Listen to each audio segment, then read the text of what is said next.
Woo, look at that. Yes, indeed. Yes, indeed. Yeah, buddy. Welcome back to another edition of Unapologetic Sports. It's your favorite uncle in the building, Lee Ice. And, and, Oh, and, I got, tried to have it early and then it didn't play right. yeah, it's the fly guy, y'all. Flying guy, Flying Brian. What's up, buddy? What's up, Lee Ice? Boy, we got a lot to talk about. Yeah. We got a very, very busy show today. A lot of guests, a lot to talk about. And I'm pretty sure you're going to enjoy this show. How's everything going? Good. Everything's good on this end. Like I said, we had one of the biggest, or probably the best week of sports we've had that's not football related in a long Right. time. How's everything with you? Good. Like you said, a busy, like one of the busiest weeks. Championships, teams are crowned, cities who've been waiting for a long time. They probably still celebrating. So, Oh, wait on that. what was that?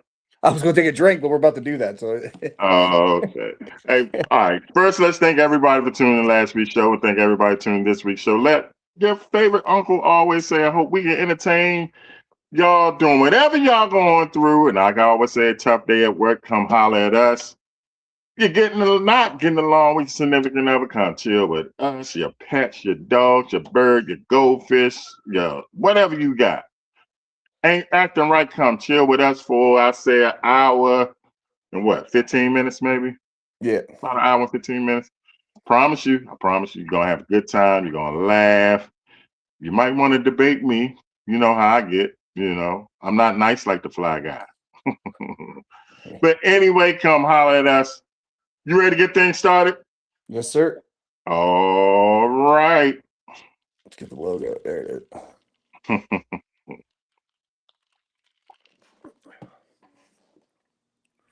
Let's go.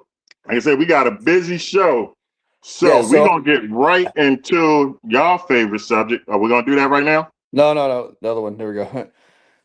I talked about it, and if anybody sees our pre stuff, um, we were gonna open the show with sports' biggest segments, flying high and deep freeze, because we got so much to cover. So we have a guest on at 6:45, guest on at 7, guest on at 7:15 to cover the finals, the Stanley Cup, and the World Cup. So we're gonna have all that covered. But we're gonna do flying high. We're gonna do deep freeze now. I only got one big thing for flying high, and that's America and UFC fans. So this is a shot from the opening. Oh, that's Uh, pretty cool. yeah. Now again, obviously, there's no way for it not to be political. It was on the White House lawn. It was on Donald Trump's birthday, and it was Donald Trump's idea. But if you longtime UFC fans will remember that UFC struggled for years and years and years before Dana White and his company, or his partners bought it back in 2002, 2003, Mhm. and they could barely put fights on in, bumfuck Kentucky. But when they bought it, Trump let them go to Trump Plaza in Atlantic City, one of the only places they could really put on to try to make it look credible. So they've had a relationship for a long time. Again, whether you like politics, whether you like his politics, you agree with it. But as far as the show goes, and my parents watch, everybody knows that. My dad's watching. He's not a Trump fan. He loved it. He he loved the show. The fights were great. And like I said, in between each fight, they had the history of America. It was very well done. The history stuff was great. The fighters, they came out of the White House. That's how they walked out. They came out in different rooms. The two main event fighters came out of the Oval Office, walked down the Hall of Presidents to get in a cage. They all walked out with first responders and like Medal of Honor winners. And again, it was all very very cool. If you could just put your politics aside for a couple Mhm. hours, and obviously Trump was shown, but besides his initial walkout, it wasn't centered around him. It really wasn't. If you've seen stuff going around, there was one specific fighter that said something stupid at the end of his fight. But if you know this fighter, if you know he plays a villain character, He says stupid stuff all the time to get attention. He's only had 7 or 8 fights in his total career, and he's a big deal because of all the nonsense he does. He's basically playing a pro wrestling character. What did he But say? I mean, did he say something really? he yelled Michelle Obama is a man in the microphone at the end of his fight. Again, stupid. I'm not a fan of the guy. It's dumb. It's an act to get attention, and guess what? He's getting it. He got it. So, I'm surprised you didn't see that. nah. My mom has seen Yeah. it. It's all over the internet. It's everybody's, you know. But again, it's dumb, and he's playing a dumb character. Uh, yeah, here we go. Don't forget about the remark made about Michelle Obama. Yeah, see, yeah. Again, it's stupid.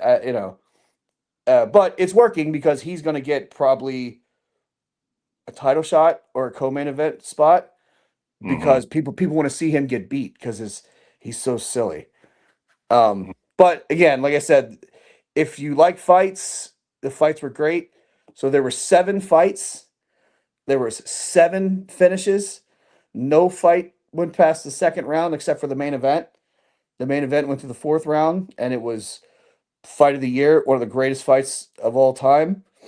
And again, if you watch the last fight, you can't say it's scripted, but you would think it is because the main event was the only American that was in the 2 title fights was the biggest underdog on the card, and he won in spectacular fashion. On the White House lawn in front of everybody, he won the title. So you couldn't have scripted it any better. And if you watch the So there was fight, no way it's being no, scripted. Okay. I was gonna save a picture of the guy's face that he fought because if it's scripted, this guy took a hell of a beating to make it fake. His face because he quit on the stool at the end of the 4th round. His corner called it because he was so beat up Mm. and he was so messed up. Um, but yeah, again, for fight fans, it was great. I think for fans of America, it was great. Again, the comment was bad, but that was really the only negative thing about the entire card. It So was so good. you would deem it as in success. Yeah, I know. Dana talked about like numbers he expected.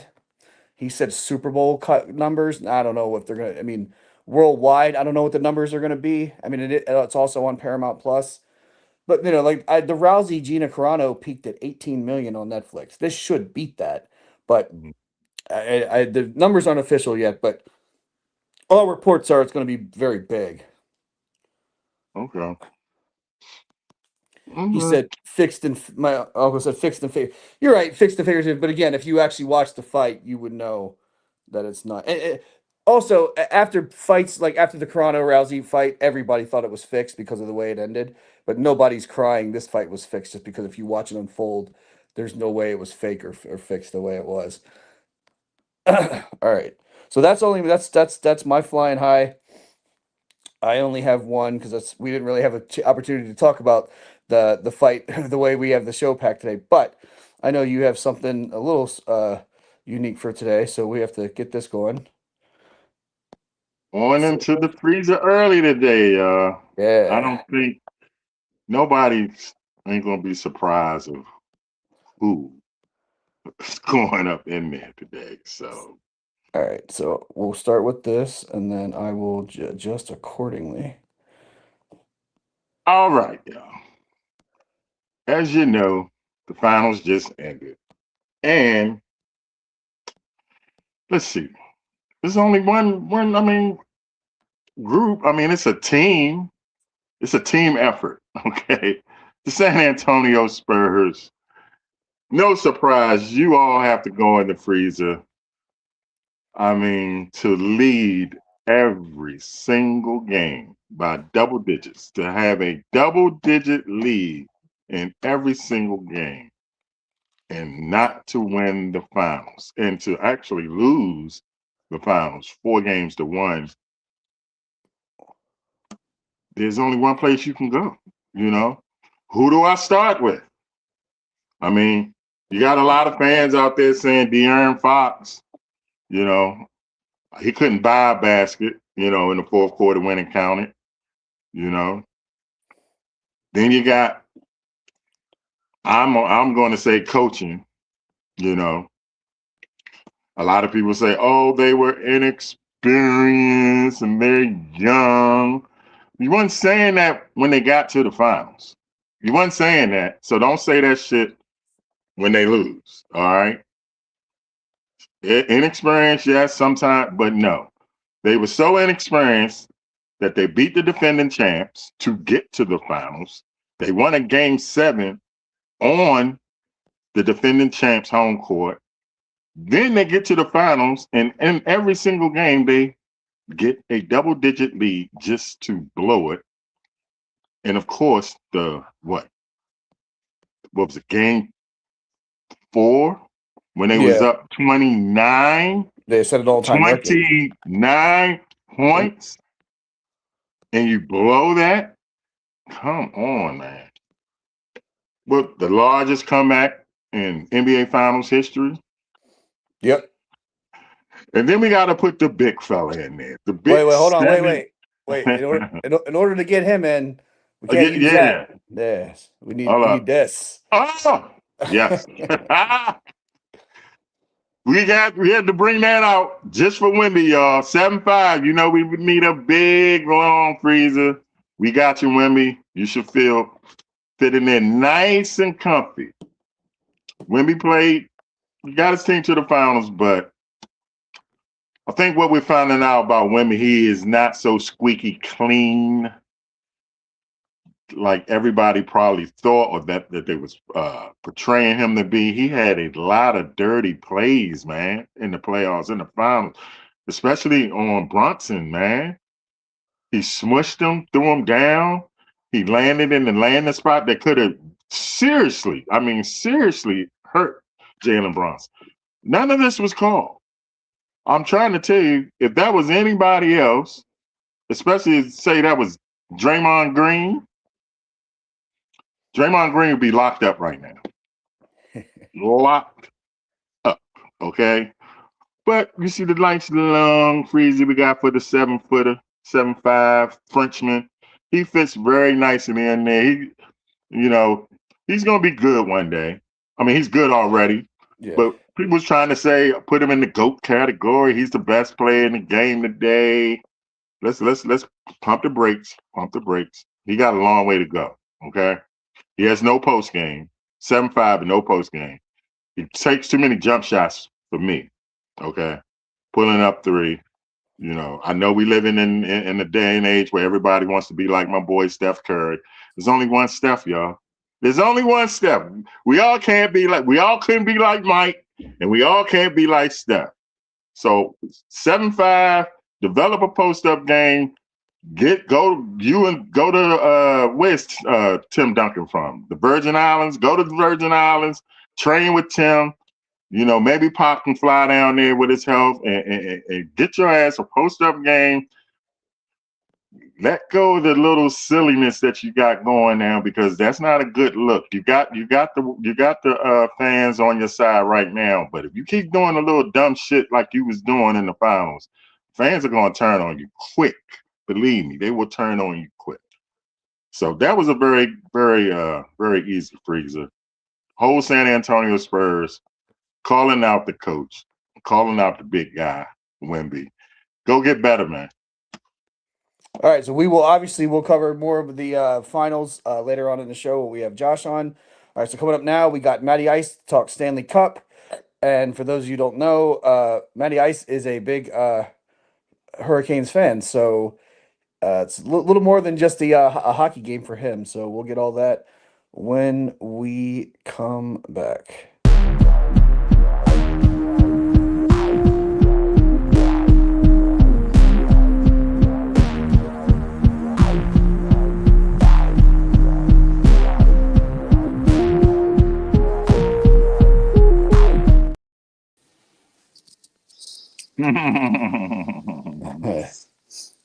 Yeah. You always There have the he good is, stuff. y'all.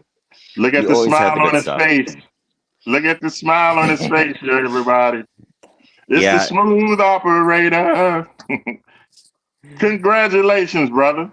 Thank you, sir. Thank you. Yeah, congratulations. It's been a fun couple of days between watching all the videos and celebrating. And on drive time yesterday, I pulled together a few different Caniacs. I found one of my buddies who I haven't seen, because he lived in North Carolina and we ref together when we both officiated ice hockey down there. I haven't seen him forever, and I saw a video that he posted. He actually got to the game. He went to Game 6 in Vegas on a spur of the moment decision. So he was actually in the arena, got to watch the cup get skated. He's walking outside the arena and he's walking out there just minding his own business. And all of a sudden, here comes the damn team with the Stanley Cup, and he ends up getting into the restaurant that they celebrated at. Like Cool. just a cool Wow. experience for him. I was like, man, how cool would that have been? But yeah, it's been fun, that's for sure. Real quick before you get in all the details of the Stanley Cup and all that, just plug your show that you did yesterday so people can go back and watch it, if they didn't watch it live. Because I know you did something really cool yesterday for all as you said, with the Caniacs. Yeah, so yeah, it was drive time at 5. I had a couple of my good buddies from where I lived in the old neighborhood when we celebrated the first championship in '06. I think they actually just replayed that show on the network just before you guys went on the air, so it's even right there. Should be right there on the Silent Junkies network. But drive time at 5.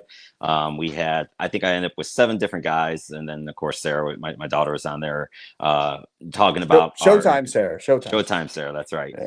Talking about just our experiences of watching the game, where we were watching, who we were watching with, and just the excitement that we all had. So it was a fun show for sure to be able to reconnect with some friends over a good time. All right, the big question, the number one question: Did you cry? I teared up a little bit at different moments, not as much during the game. When Jordan Stahl, who was the captain, gave the Stanley Cup to Freddie Anderson, who basically was the goalie for the first 3 rounds, was amazing. Then his agent commits suicide, Claude Lemieux. He played a really okay the first couple of games after that, but I think he also got concussed. They said he had a knee injury, so he didn't play anymore in the Stanley Cup Finals. They go to Brandon Bussey, whose story his legend now will live on forever.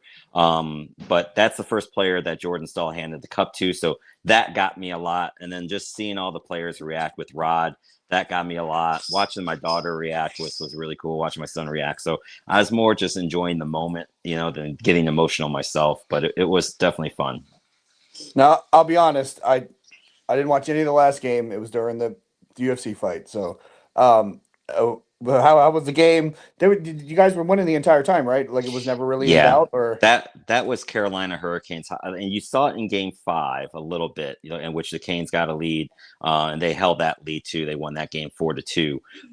This one was 3-0, and they just completely dominated Vegas in the last game. I mean, and that's what Carolina, when they're playing their best hockey, they just smother you. You don't have time to move the puck. You don't really control the puck. Vegas went 20 minutes from the last 5 minutes of the first period to the first 15 minutes of the second period without a shot on goal. Their goalie kept them in it, or else it could have been way worse than 2-0. But yeah, I mean, it was I at 2-0. I was feeling pretty good. But you're still just one fluke shot away from it being 2-1. And with the way the series has gone, the first 4 games of the series, every team that had a 2-goal or more lead lost it at some point in time. They didn't necessarily lose the game, but they lost the lead for the first time ever in the Stanley Cup final history. Yeah. So again, excuse my ignorance. Did they do like an MVP at the end? Who won that and all that? Yeah, that was Jordan Stahl, who's the team captain. He set a couple different records throughout through the final. One, he scored 5 goals in the first 4 games, 6 goals in the first 5 games. The only players to do the 6 and 5 are guys named Wayne Gretzky and Mario Lemieux.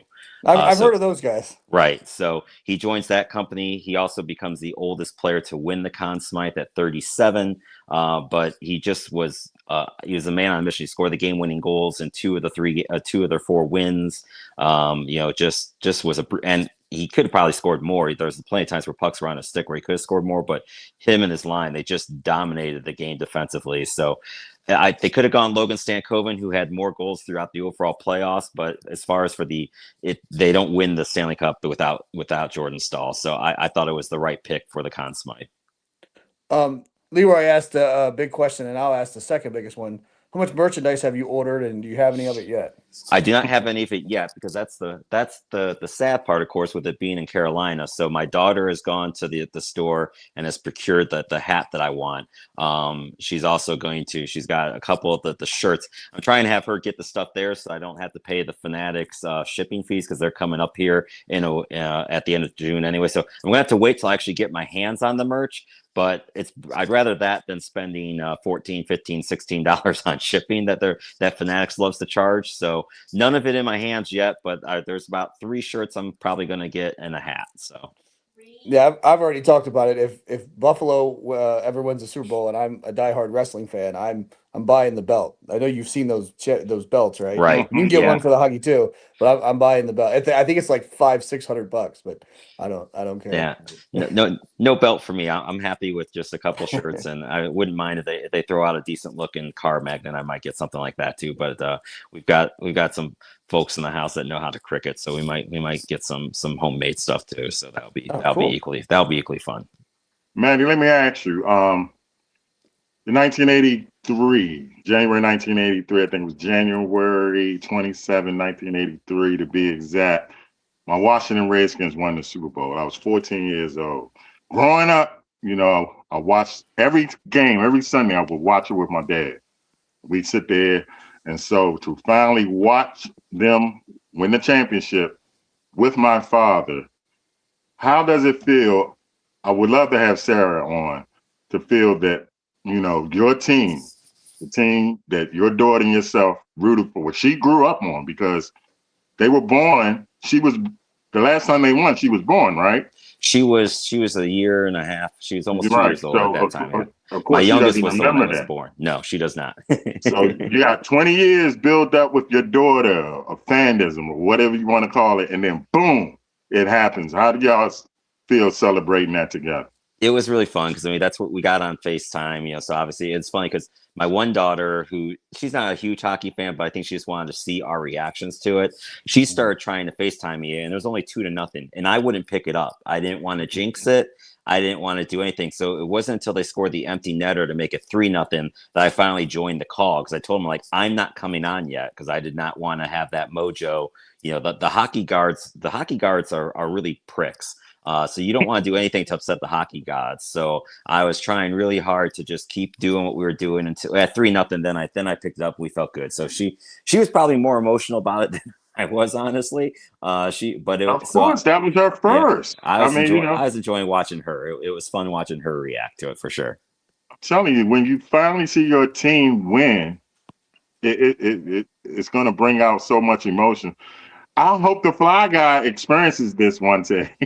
I know. I was everything, because since my Raiders have been so terrible, Buffalo usually is the team in the AFC. I'm like, okay, this is the team I'm hoping we'll get there just for the Buffalo fans, for them to have something, because it's been brutal. I between the Jim Kelly years and now this going on where they just can't get past Mahomes or whoever. If I would have known it was going to take 30 plus more years for us to win another one, I would have really, appreciated the last Super Bowl more. And that's why I said, when you get there and you have it, celebrate it, man. Yeah. I hope I get to see another one. I saw 3. I saw us win 3. And I was telling Brian last week, I didn't really get to enjoy or really appreciate it when we went to the championship 2 years ago. And I'm looking back now and say, damn, we was one game away from going to the Super Bowl. Right. So. Well, and that's a scary thing, a good scary thing for anyone that's a Carolina Hurricane fan, or anyone that hates the Carolina Hurricanes. A bad thing. This team is loaded in the sense of their core players, Aho, Svechnikov, Slavin, I can go down the list, Ehlers, Stankoven. They've got them locked up till 2030, 2031. They have $10 million in cap space. So they have cap space to be able to add and subtract however they want. They don't have really any big unrestricted free agents. The biggest one is probably Freddie Anderson. I think he's going to retire, is probably what my gut says. Just with all the emotions and stuff they've had, it would not surprise me at all. But they have Brandon Busty in goal, and then they got the young Russian Peter Kochekov, who's back behind him. Or they could go and sign a goalie. They got the money where they wanted to go out and get a Bobrovsky, who's a free agent from Florida, or peel somebody away from a team that's in a rebuild. Carolina can do it. So it's scary optimistic for me in the sense of there's no reason why they couldn't run it back if they want to. Now, this team has fought for the last 8 years to get here. So the question now becomes, now that they've got there, do they all just finally say, okay, and they relax and they don't keep playing this way? I don't think Rod will let them do that, but you never know. Like, once you finally climb that mountain, it's hard to want to climb it again right away. Aren't they already the favorites to win the next one? I thought I saw something like that. Yeah, they will be. I mean, because and that's the reason why, because they have the cap space to make moves that they want to, and they've got the core players are locked up for 4 more years. I mean, it's really quite weird when you go back to last year and they first trade Martin Necas away for this player named Ratinen, who they were going to try to sign him as a star. He wanted absolutely nothing to do with playing in Carolina.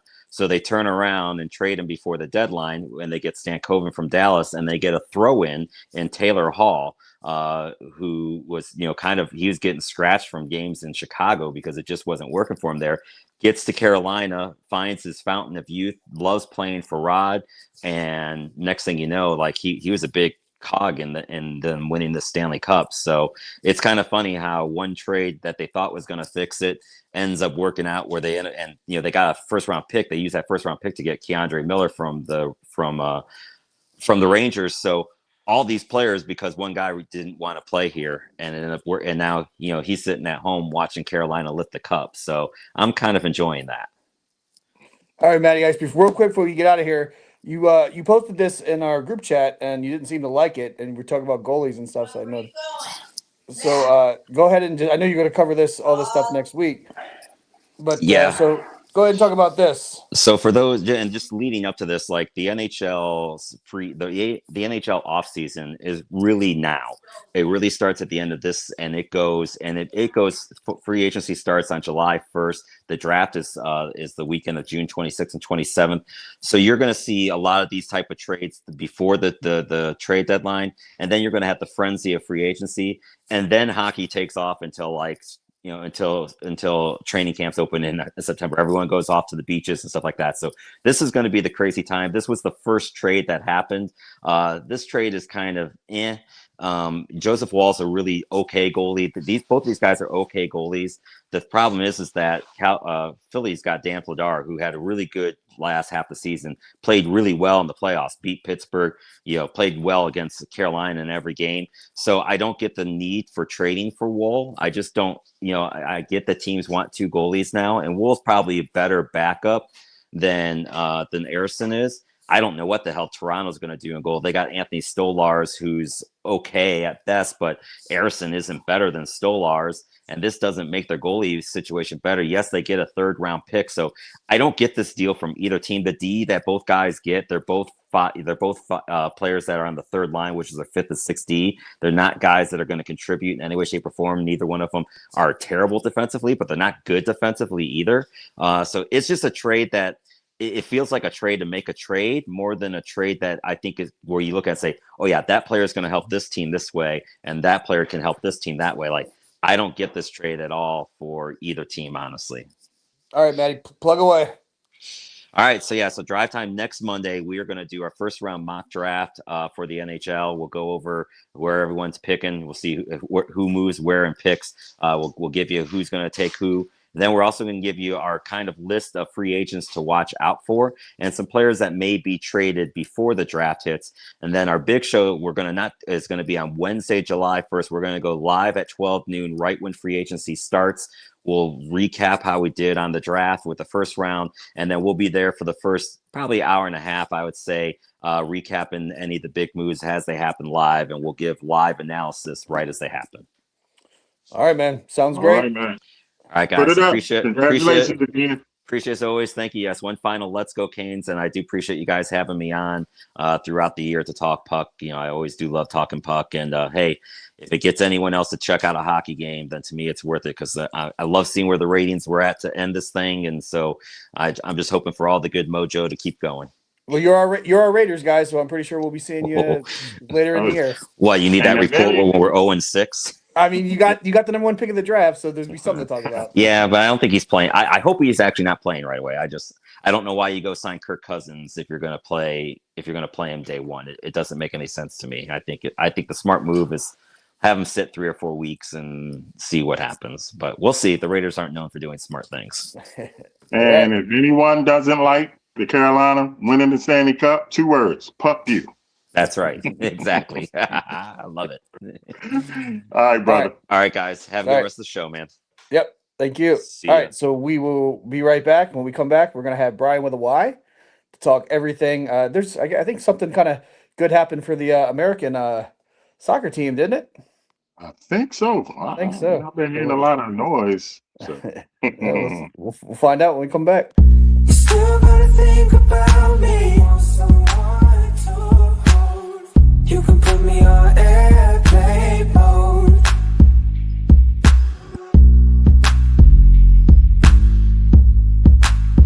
You can put me on.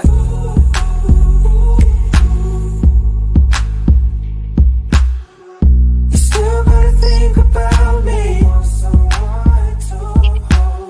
You can put me on airplane mode.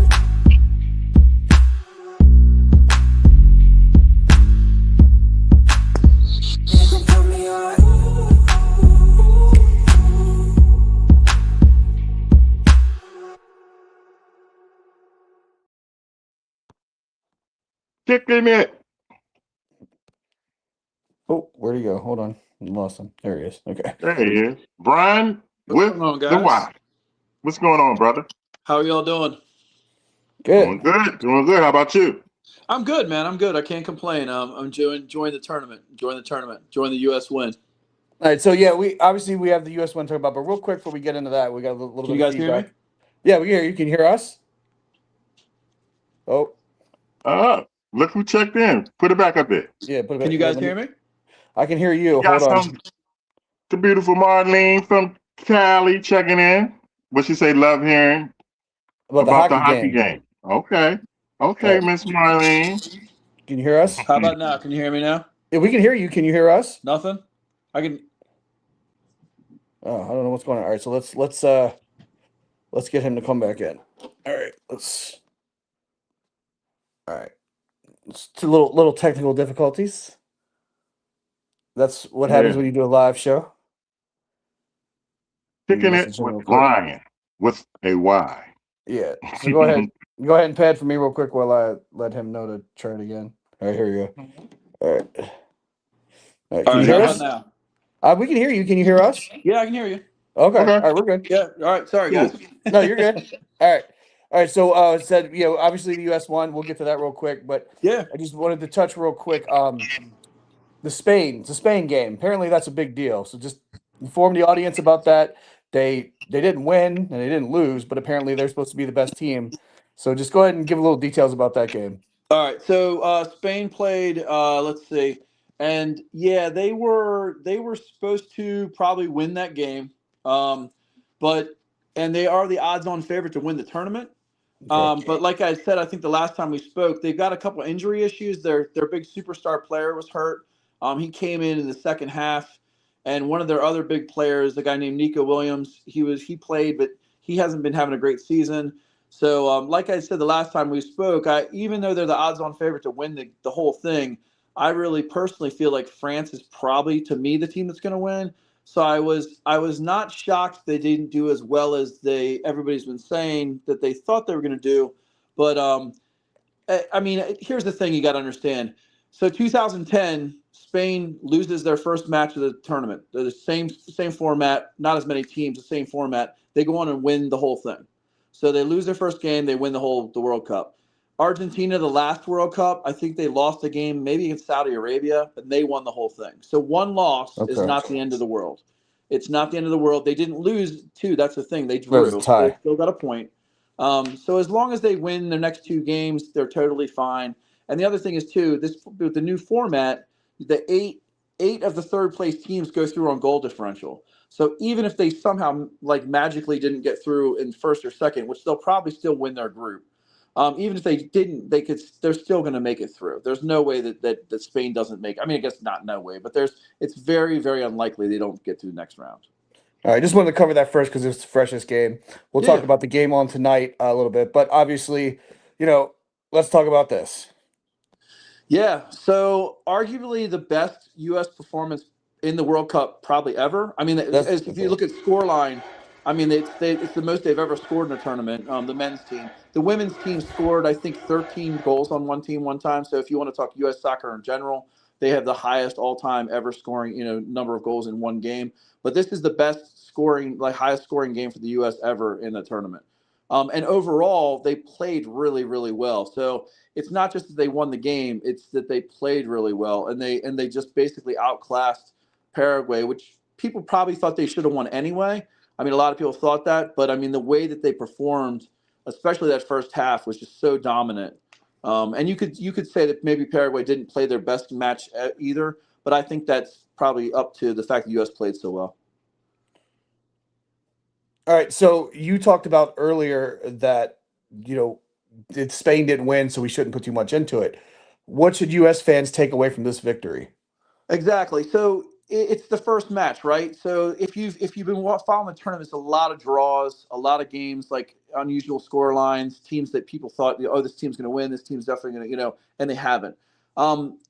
Remember, it's a group stage, right? So you still have 2 more games that are very important. What that means for the U.S. is when you get that first win, you get 3 points, right? So every win's 3 points, every draw is 1 point. So you're now at an advantage in your group because the other 2 teams that played, which was Australia and Turkey, they played. Australia did win, so Australia has 3 points and we have 3 points, but we should beat Australia on Friday. We beat Australia on Friday. Now we have 6 points, and the other 2 teams, Turkey and Paraguay, are playing as well, but they're going to be behind no matter who wins. They're going to be behind us. So I mean, we're in a very good position to advance out of this group. And the key in this tournament is placement when you come out of your group, because that determines who you play in the next round. And you want to finish top so you get the easiest team next round. All right, makes sense. So all in all, a good win and could help for the rest of the tournament.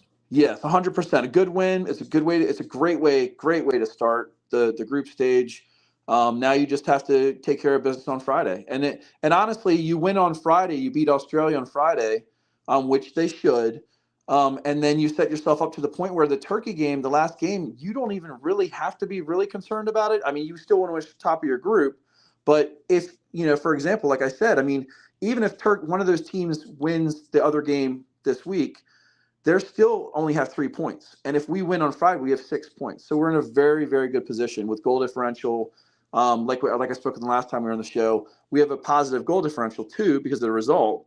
Winning the way we did, we have a positive goal differential. So we're in a very good position. All right. Go ahead. No, you're good. I want to ask a question. I hope it's not crazy or stupid. No, go ahead. Why isn't there, like, after a tie, how come there's no shootouts? So you will have penalty shootouts when you get to the knockout stage, because at this point, remember we talked about goal differential and point standing. When you have a draw, when 2 teams end up the same score, you both get a point. And that's in football or in soccer in general. That's how the games are generally played until you get to situations where you can't have that happen, and then you have penalty shootouts. So you're going to have in the group stage, you'll have a penalty shootout, and then you'll start having penalty shootouts. So that will happen, and they're exciting. Yeah, if you play the FIFA games, you just set it so where you always have a shootout at the end. yeah, and it's 5. It gets to it's 5 shots both teams, and then it gets pretty. My only gripe with that is that you can be the dominant team the whole game, and then what you'll have is it's not just go right to penalty shootouts. There's extra time, which I know gets even more confusing. But there'll be 2 15-minute halves at the end of the game, so there's additional 30 minutes, and then they would have penalties. So you could go 90 minutes, then extra 30 minutes, be the dominant team, and then get the penalties and lose on penalties because the other team's just better, shootouts. All which right, so is oh, no. go Go ahead. ahead. Go No, ahead. you're good. No, I was. Well, there was a recent tournament in a recent game in Champions League, which is like the best club tournament in Europe, where two teams, you had a very, very strong defensive team played probably the best offensive team, and the defensive team kept them scoreless the whole game through extra time, and then it got the penalties, and the best offensive team won. So hypothetically, the best offensive team still ended up winning, but it would be frustrating as a team if you sat back for that whole time and kept the other team from scoring, and then they get penalties because when you get to penalty shootout, honestly, it favors the shooter over the goalie. Right. All right. So tonight, for casual fans, which I'm assuming in America, a lot of casual fans are watching. Casual fans are watching the show. Yep. The defending champions and the biggest star are both playing tonight. So go ahead and just give a little preview of tonight. So it's Argentina, who they're playing against, and it's Messi, right? Yeah, so Messi's Yeah. playing tonight, and then it's so Argentina. Like we spoke the last time, Argentina is one of those teams that like they have a very good team, and Messi's a very good player. And I would say the last tournament when they won, Argentina won, they needed Messi more than they actually need him this time around. Messi, he's older now. He's playing MLS. He's not playing at the highest level. But they are. I mean, they're a team that could win. They could win this tournament. I think the way the bracket falls out, they have a fairly good run if they win their group. They have a fairly easy track to the quarterfinals like we do. So I think they could make a run. Do I think they're a favorite to win it? No, I don't. I don't think they're as strong as like a France in my opinion. But you have a player like Messi. I mean, that guy can make a difference. He's having a great season and he's playing really, really well for his age. But he is playing at MLS level. He's not playing at the highest level anymore. So we'll see when you get on the world stage and you start playing. And tonight won't be a hard team, but like they'll go into like they'll have some games in knockout rounds where they're really going to test and see if they're as good as everybody thinks they are. All right. So we got a few minutes for you to get out of here. Uh, Last week we asked you like your top teams. Has anything changed since you watched the first week? You still feel strong about how you felt about anybody surprise you? Any new dark horses? No, I mean no. It's an interesting tournament. Because there's more teams, the games are not as fast as they usually are. They're usually 3 to 4 days in between. They're like more like 5, 6, 7 days in between. Yeah, I now. saw that. So that's not normal then. It's not normal. So it's a Okay. little bit. It's been hard for me to get used to be honest with you. Like I'm used to like the U.S. playing a couple days later, but it's like almost a whole week until they play. So that's a little bit different.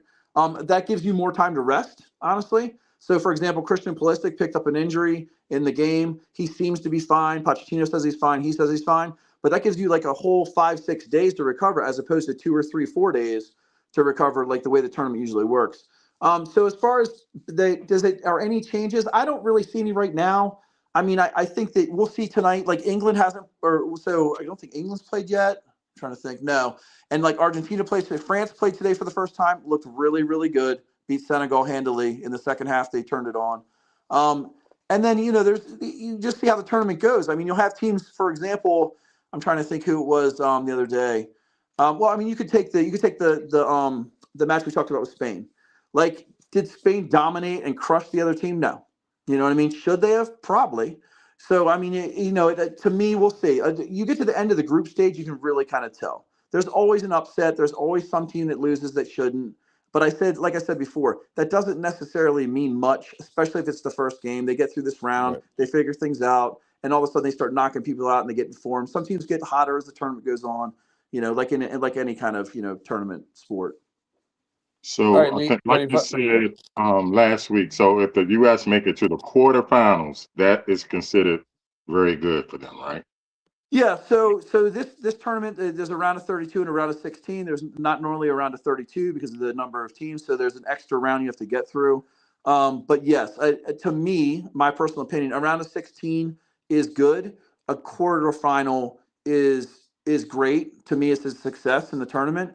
And then a semifinal is something we've only done one time, and like I said, the last time that was 1930 with 8 teams. So the quarterfinal would be to me overwhelming success. All right, sounds All good. right. All right, so we talked earlier, so we're gonna maybe do something special to make sure we have you on next week. So Yeah. USA plays this Friday, They and play then we Australia.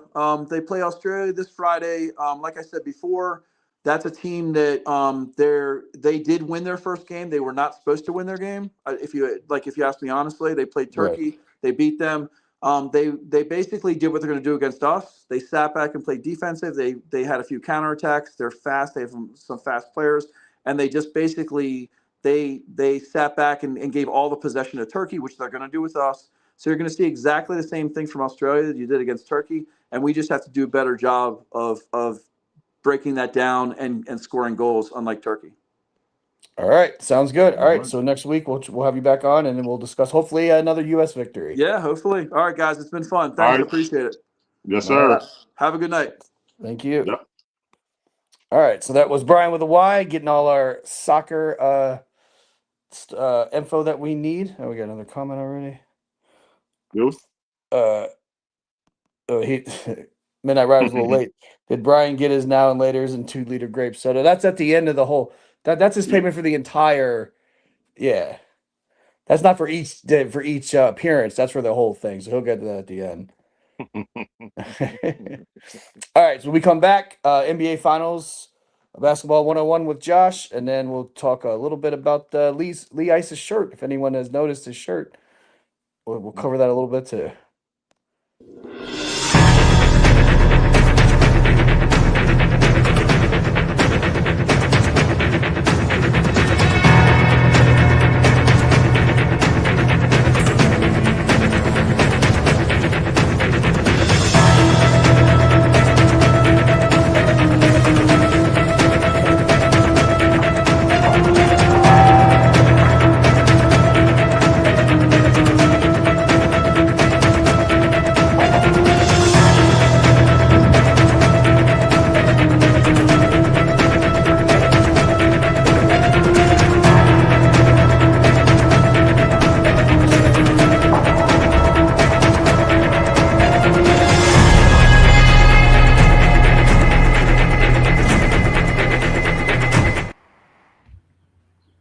Yes, sir. Basketball 101.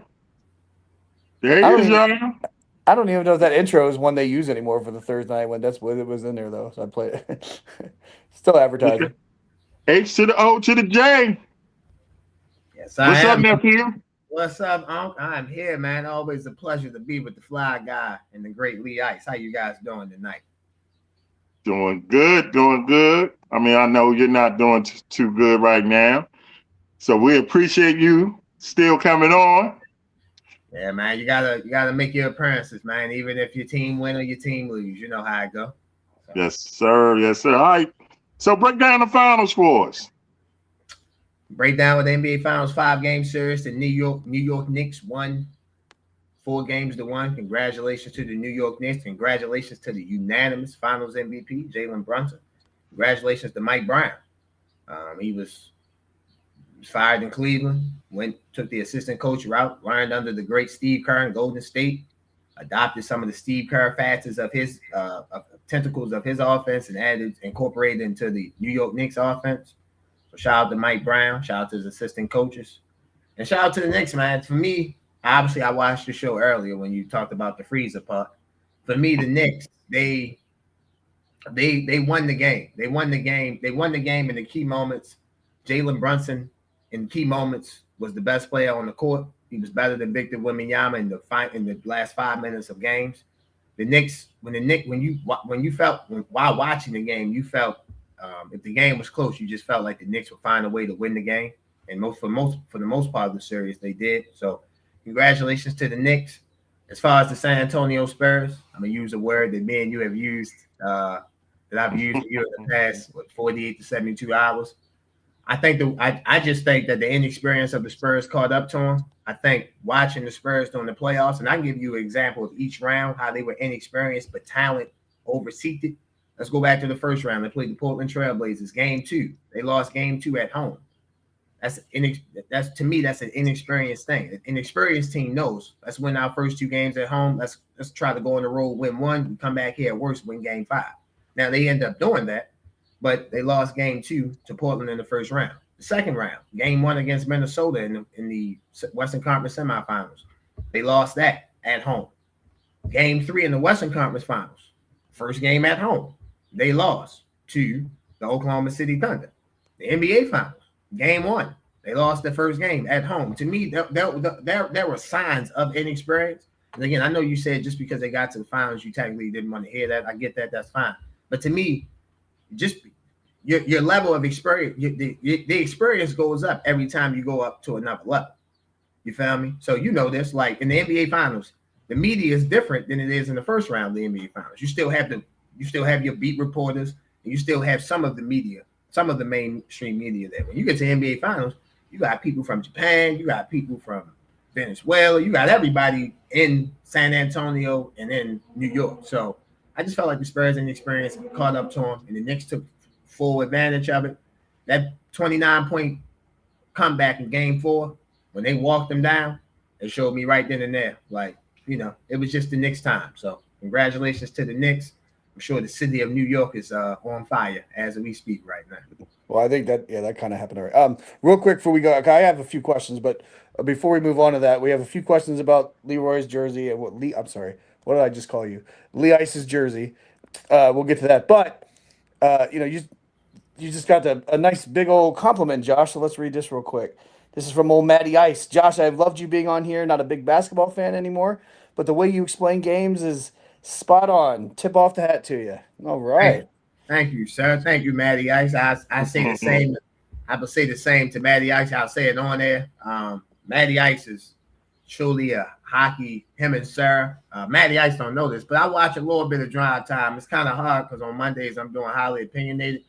So I watch a little bit of Drive Time. I watch a little bit of Coach's show with Coach Powell. So, but Matty Ice is truly amazing. I've learned so much hockey, watching him, and let me give a shout out to Matty Ice on this as well. So me and John picked the Stanley Cup. I picked Carolina in part because I was watching Drive Time and him and Sarah broke it down so eloquently. So let me say this. I know I'm the basketball guy, but shout out to the Carolina Hurricanes. They won the Stanley Cup in 6 games. Kept up with their series as well. So congratulations to Carolina and shout out to Matty Ice, man. As Lee Ice calls him, the smooth operator. All right. All right. So let me ask you this, John. Yes. You know, we went at it, for y'all don't know, me and nephew, we go at it all the time. We do. I'm sure I get on his nerves and he gets on mine, but we always get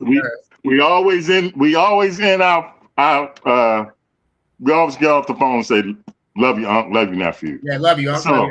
Always. Same thing with Ben. Ben will call me like, yeah, the difference of you and Ben, you don't mind having an episode on Ben, like, yeah. I'm sorry, Ben? Midnight Ride.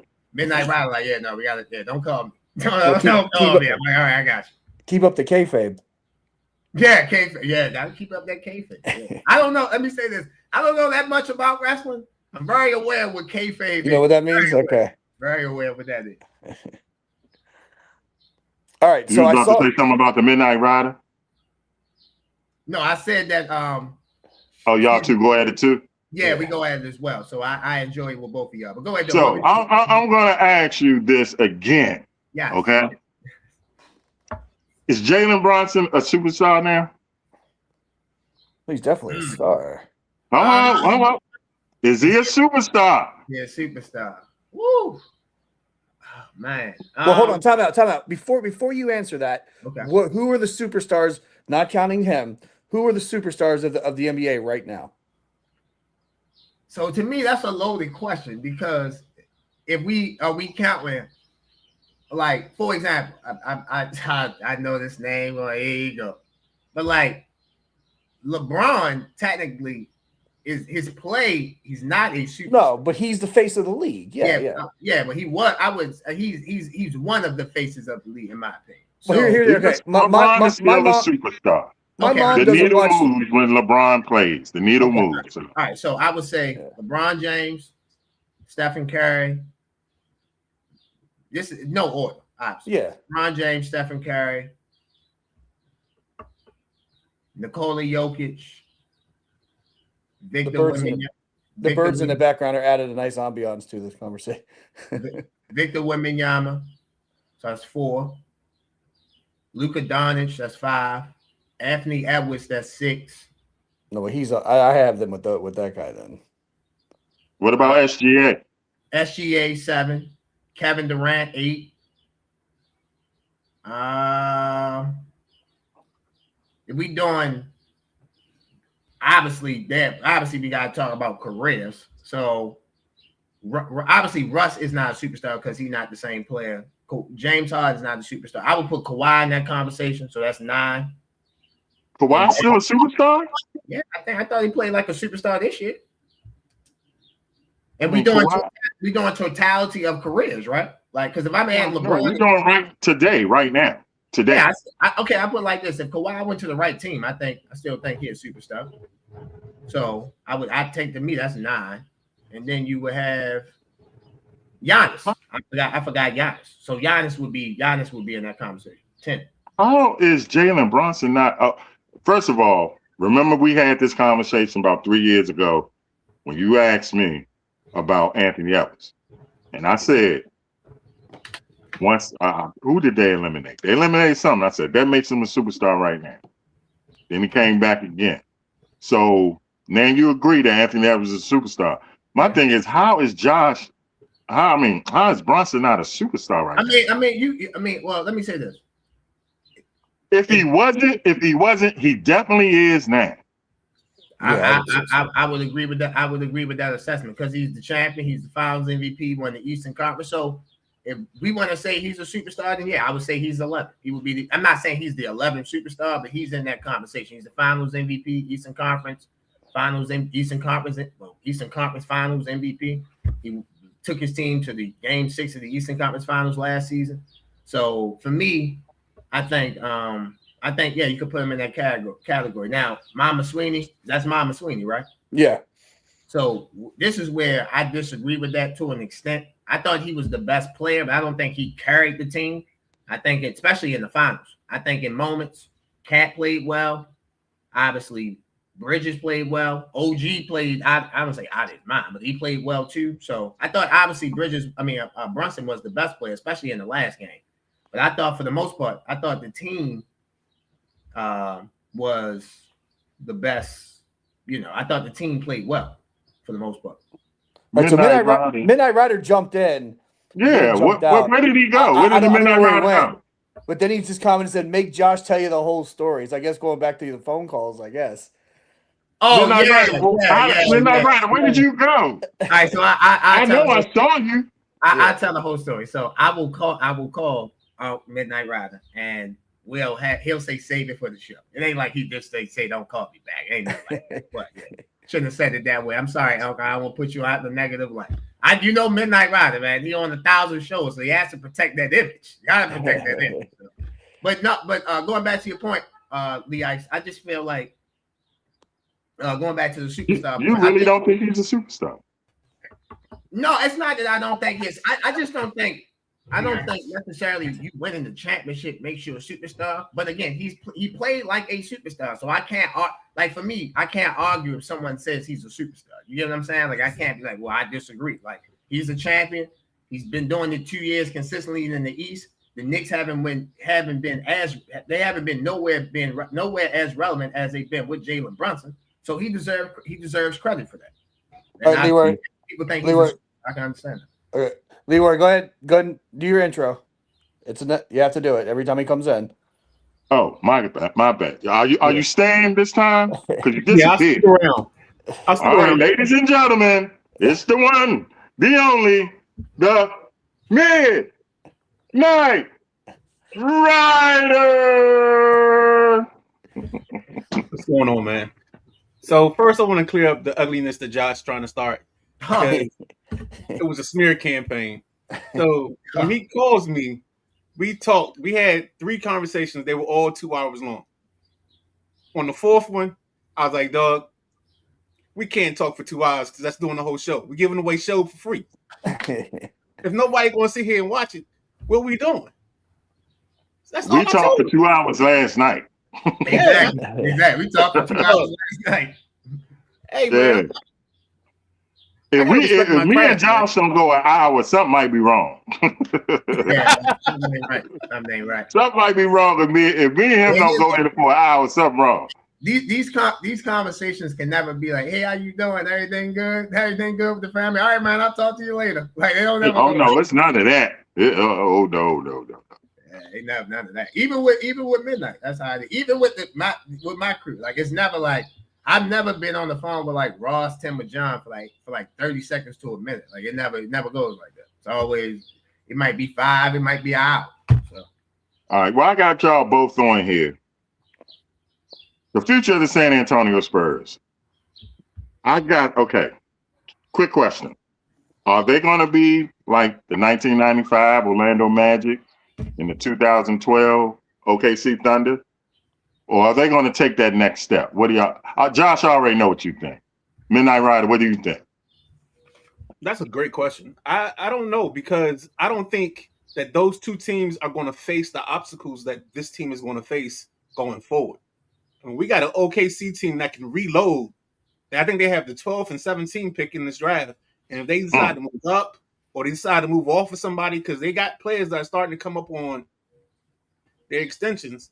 And if they don't want to pay, they got enough in the arsenal and in the kitty to make moves and get better while losing somebody. So this isn't like San Antonio's on the island and there's nobody there to challenge them. This is a situation where they're going to be pushed in every which way. And it depends on what everybody else does, because then we also have this slick thing called the second apron and how teams work in free agency and how they got to move their money around. So it's going to be interesting this all season. I think this is going to be a very exciting draft night and free agency because people are going to have to make some decisions on who they pay and who they don't pay. I think the Magic might have won if a number 23 didn't come back. You know, number 23 came back and that just ruined, them in the East. OKC, I'm trying to think who was the emergence of the Warriors, but that was 3 years later. So in 13, it was the Spurs 13 and 14, right, Josh? Yeah. And then the Warriors came. So that's why I say it's no guarantee that they're going to be back. Yeah, let me There's no guarantee that they're going to be back. I think, as good as Wemby is, and he's good, borderline great, I think he needs to get better. He needs to develop some type of low post game. What you think, Midnight Ryan? Hold on, I think Brian want to get in with something. No, you're good. You're good. We got two things we got to cover before we get out of here. We have a few minutes. So go ahead, Midnight. Repeat the question real quick.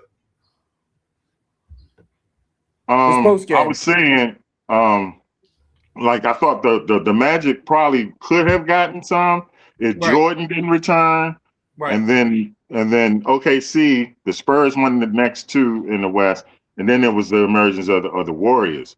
So it's like there's no guarantee. Everybody keeps saying, "Oh, the Spurs are definitely going to be back. They're going to be back." I get it. You got the alien. If he reaches his full potential, it's like, how do you stop them? But we said that about Shaq, and it didn't happen in Orlando. We said that about KD, Russ, and Harden in OKC, and it never happened.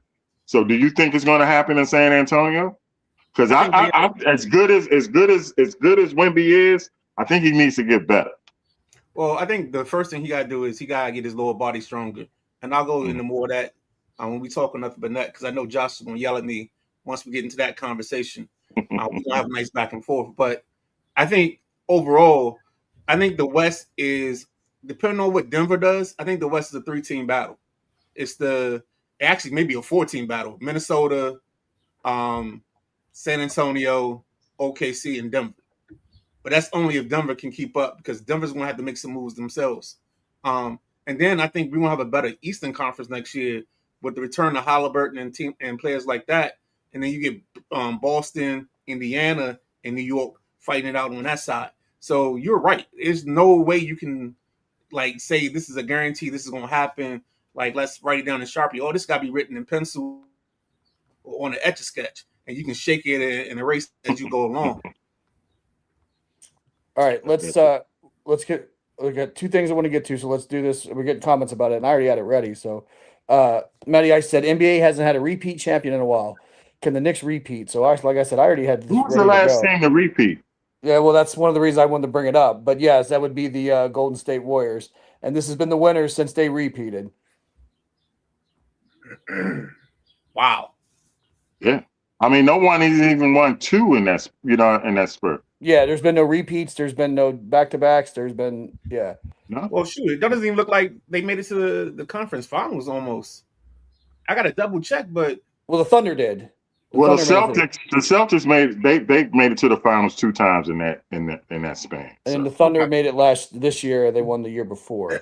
Yeah, I think as far as if the Knicks can repeat, obviously that's a tough question to answer right now. The season just ended. I mean, you can say they the favorites, but to me, and obviously listening to you guys talk about the NBA, I'll have my time to talk about Wemby, obviously on this show and all that. I actually agree with you. He does have to get stronger, and Lee Ice, I agree with you. He does have to get better. So we'll obviously have time to talk about that. But as far as the NBA offseason, I'm looking at Giannis Antetokounmpo. We are looking at him to see where he gets traded. I am predicting that he gets traded to the Boston Celtics. And in that trade, I don't think that Jaylen Brown goes to Milwaukee. I think there's another team that Jaylen Brown goes to. So we're looking to see what happens with Ja Morant. We're looking to see what happens to the other. There's another player that's trying to make a trade. Kyrie Irving, looking to see what his situation is in Dallas. So NBA offseason, you got chess moves, you got draft pieces. The draft is literally next Tuesday, a week from today. So for me, just trying to figure all that stuff out. But I think just some offseason predictions for me. I think Giannis gets traded to the Boston Celtics. I think Anthony Davis goes from Lee Ice's second favorite team to Lee Ice's favorite team. I think Anthony Davis goes from Washington to Golden State. I think Golden State gets a way to get their hands on Anthony Davis. So, all right. Hey, like I told you if he's healthy, I love that trade. Yeah, if he's healthy. No, tell the world what you told me. If Anthony Davis is healthy, if Anthony Davis is healthy, and Jimmy Butler is healthy, but they would have to trade Jimmy Butler to get AD. I don't. Right. Okay, it's fantasy world. Both. Well, in Lee Ice's world, if they both on the same team and they are both healthy, I truly believe in the playoffs. I'm not saying regular season finish. I got them third behind OKC and the Spurs. Those are the 2 only teams that can flat out say, okay, they better. They can beat them. Anybody else, I think that team, I like their chances. Okay, I'll just say that. Okay. But the Spurs, OKC, yeah, okay, I give them that. But everybody else, your Denver, Minnesota, Houston, yeah. Give me that. Give me a healthy AD and a healthy Jimmy Butler. Yeah, I'll go to war with that squad. I'm gonna my bad, Fly Guy. Let me just say this real quick. I expect the Giannis trade at worst, the longest it will take, it will be done by the first round of the NBA draft. But Giannis will be on his new team by Saturday. You heard it here first. This Saturday. Wow. This Saturday. Yeah. I think at the latest is Monday. Now I would say the latest. latest. Going to the Celtics too, Midnight Rider. No, I don't think it's the Celtics because I think the Celtics are having doubts about trading Jaylen Brown. I think honestly, I think the Celtics would do better keeping Jaylen and going with Jaylen Tatum and seeing where it gets them. The question is, does Brown really want to stay being the sidekick? That's where we got to ask the question at. Let me just make this one point. The thing about Jaylen Brown that the Celtics have to be worried, if they do not make this trade for Giannis, he's going to eventually request a trade because he understands now that you're going to trade him. So that's my point about Jaylen Brown. More likely than not, will not. Jaylen Brown, if you're watching, don't be like Kevin Durant. You're in a great place on a great team. You got a great player with Tatum. Don't let your ego get in the way, bro. Stay there. All right, we gotta get out of here, but real quick before we do, because you teased it, you're wearing it. We got people asking about it. Notice the shirt. My mom mentioned the shirt when you first came on. All right, so before we get out of here, we got like 1 minute. Talk about the shirt, jersey. As you can see, Len Bias, 40 years ago, of June 19th.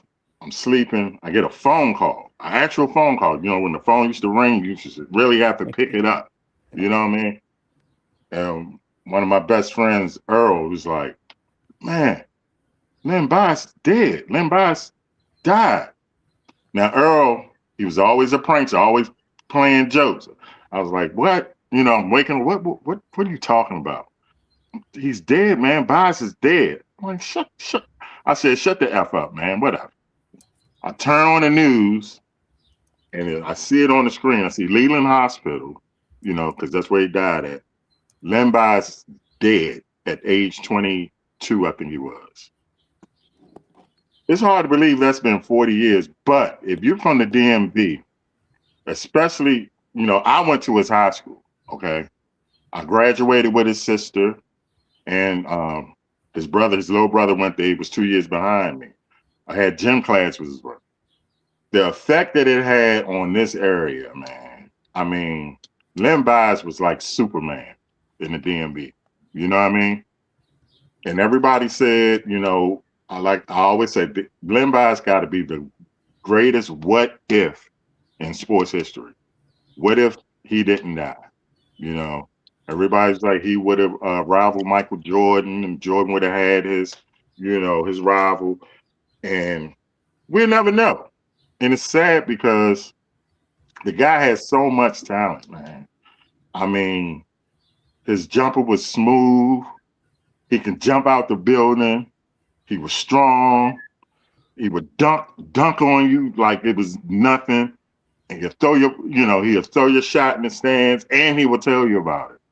And like on the 19th coming up, it's going to be 40 years, you know. And you can still, anybody remember that, they'll tell you, they can still feel the effect and the pain, you know. All you got to do is say Len Bias to somebody that's like 40 and up, and you'll be like, they shake their head, man. So it's sad. We will never know. He was I think he was the player of the year that year. It might have been Walter Berry, but Len Bias, man, it was. If you ever seen any of his 30 for 30, or just go on YouTube and watch him, you know, that guy was amazing. All right. I hate to rush on that note. It was great talking, Lee. Good. We'll talk about him a little more next week. We're gonna have a lot of basketball talk next week. We're gonna come on back next week, Josh, and preview the draft, man. Yeah, we're gonna do our point guard. We're gonna do our point guard thing next week that we talked about doing this week. But we got to get out of here. Plug real quick, Josh, and then we got to go. Ladies and gentlemen, I am one of 3 co-hosts on Highly Opinionated. We have a new episode that drops every week on YouTube. This week it drops on Thursday. We have an interesting guest. You guys check that out. Episode 88. So we're closing in on episode 100. Thank you guys for allowing me to, pontificate on my platform, on you guys' platform. Highly Opinionated, without Unapologetic Sports or Sideline Junkie Podcast Network, it wouldn't be anything, man. So thank you guys for everything. I look forward to being back next week, man. And Lee Ice, one quick thing, shout out to everything you said about Len Bias. Everything you said 100% on. I had the privilege of having Ernie Grant on. Obviously, he knows Len Bias very well.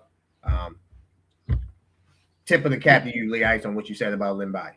Yep. Yes, all right, Lee, take us home. We had 2 lady comments on the end. What were they? So my mom said how great our show is, how great Josh is, and then she came back. She's back for doing the bit right as we're trying to sign off. She's back. There it is, the closer, y'all.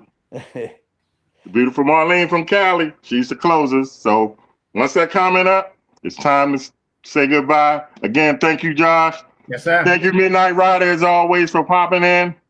We leave you like we always leave you. Whether you like it or don't like it, you better learn to love it. Because it's the best thing going for your favorite Uncle Lee. That's the fly guy. You see Josh. We will see y'all next week.